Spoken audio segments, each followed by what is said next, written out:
अगली बारी मिली तो किसी को वजीर नहीं बनाएंगे जिसकी दौलत बाहर पड़ी हो। पाकिस्तान तहरीक इंसाफ के चेयरमैन और साबिक वजीर आज़म इमरान खान ने वाज़ेह ऐलान करते हुए कहा कि अगली बारी मिली तो किसी ऐसे शख्स को वजीर नहीं बनाया जाएगा जिसकी दौलत बैरून मुल्क पड़ी हो।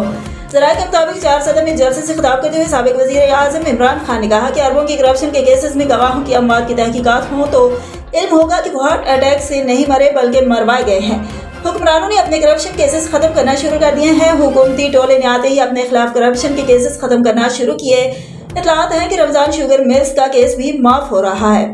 इमरान खान का कहना था कि जब हमें हुकूमत मिली तो बैरूनी कर्जे 20 अरब डॉलर थे। हम हुकूमत छोड़कर गए तो तरसीलाती ज़र 31 अरब डॉलर और ज़र मुबादला के ज़खायर 16 अरब डॉलर थे। 2 साल कोरोना के बावजूद हमने बेहतर हालत में मईशत को छोड़ा। साजिश के तहत कौम पर इम्पोर्टेड हुकूमत मुसल्लत की गई। वबा के बावजूद हमारे दौर में बरामदात और तरसीलाती ज़र रिकॉर्ड हैं। हमारी आखिरी 2 साल माशी कारकर्दगी के 17 साल में सबसे बेहतर रहे। चेयरमैन PTI ने कहा कि महंगाई पर फजलुर रहमान ने 2 बार धरने दिए। बिलावल भुट्टो ने लॉन्ग मार्च किया। हमारी हुकूमत वाहिद हुकूमत है जिसे करप्शन की वजह से नहीं गिराया गया, मगर उन्होंने आते ही खुद पर दर्ज करप्शन के मुकदमा खत्म किया और 1100 अरब रुपए करप्शन के केसेस माफ कराना शुरू किए।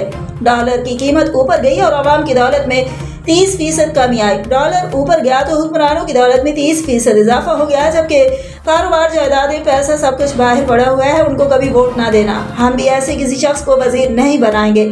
साबिक वज़ीर आज़म ने मजीद कहा कि IMF कह चुका है कि पाकिस्तान श्रीलंका की सूरत हाल की तरफ जा रहा है। IMF और वर्ल्ड बैंक का कहना है कि इस हुकूमत से मईशत नहीं संभल सकती।